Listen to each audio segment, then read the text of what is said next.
Okay guys, deliver na natin tong ano natin ha. Niluto nating ulam oh.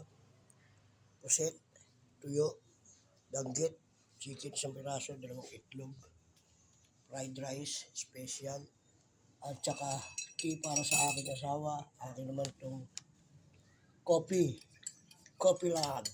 Okay. Lagyan natin ito ng ano.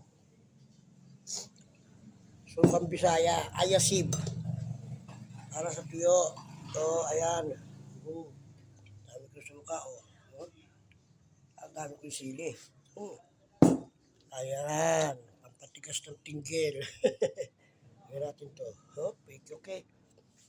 Okay, lagyan natin to. Kasi papalik ko sa taas to. Okay guys. Medyo babalikan ko kayo mamaya. Masarap to. Diba? Sa taas kami kumakain eh. Okay. With may tubig na malamig. Ayos yan. Napakasarap. Okay. Balik mo.